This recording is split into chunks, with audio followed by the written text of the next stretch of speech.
Google has teamed up with Kairos Power to build Tennessee's first advanced nuclear plant for powering AI data centers. Google, in partnership with California-based Kairos Power and the Tennessee Valley Authority, have chosen Oak Ridge as the site of a next-generation small modular reactor, expected to supply electricity to Google data centers by 2030. The deal is part of an overall long-term agreement between the two to support up to 500 megawatts of advanced nuclear capacity, enough to power roughly 350,000 homes using Kairos' technology. This project marks the first U.S. utility agreement for a Generation 4 nuclear plant, a class of reactors designed for greater safety and sustainability. With data centers' electricity demand surging thanks to AI, companies like Google are seeking new ways to meet both energy and carbon-free goals. Google says the collaboration will accelerate innovative nuclear deployment while supporting the needs of the digital economy. The Department of Energy is backing the effort, calling advanced nuclear deployment essential for both AI leadership and energy security. If the plant successfully launches, it could pave the way for a broader SMR adoption in the US, especially as pressure mounts to deliver reliable, low-carbon power for tech infrastructure. And this is just the latest that we've seen in a flurry of activity for tech and nuclear joining together.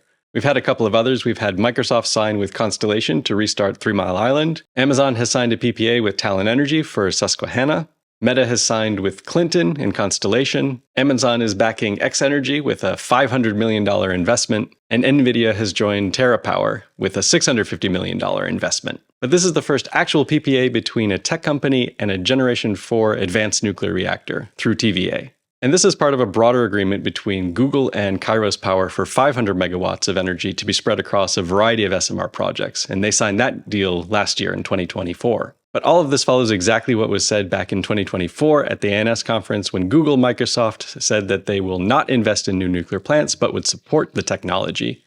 Data center technology companies will not invest directly in new nuclear power projects to meet skyrocketing demand for clean, firm power, but will seek to sign power offtake agreements with new rate structures that will spur development in technology. We are not going to own a nuclear project, says Microsoft's Andrean Anderson.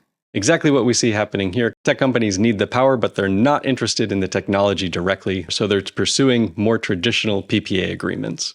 But there are some very interesting things about this deal that I do want to talk about. One of the biggest changes is that it's going from 2 reactors down to 1. So the Hermes 2 plant is now going to be a single molten salt reactor designed to deliver 50 megawatts, and that's replacing an earlier 28 megawatt 2-reactor configuration. So they're going down from 2 smaller reactors down to a single larger reactor. And Kairos on their website has also indicated that that's what they're going to change to. For the demonstration plant, they've also said now it's a single unit, 50 megawatts. And it's an interesting design change because, as they've said before, this is a graphite-moderated, randomly packed pebble bed reactor with molten fluoride salt coolant. They're using FLIBE, operated at high temperature but near atmospheric pressure. But the interesting thing that they want here is that they're saying that there's not going to be any substantial licensing changes because of this. Now, Kairos has already received the construction license for this plant, and now they're saying, well, we're going to go from 2 reactors down to 1, the power is going to go up, but we don't expect any massive change in the licensing process, which seems a little bit far-fetched to me. While the license for its original 70 megawatt thermal low-power test unit facility, Kairos on Monday told Power Magazine that it does not expect its planned changes to a single 50 megawatt unit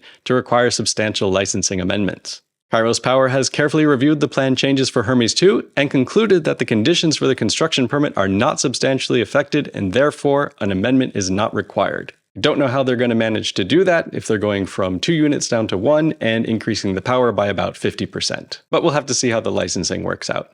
In any case, it's really good to see that tech companies are actually stepping up and signing these PPAs, especially with advanced nuclear projects like Kairos Power. Google is also highly motivated. They report a 27% year-on-year increase in electricity consumption across all operations due to growing AI workloads, Google Cloud, YouTube, and other core businesses.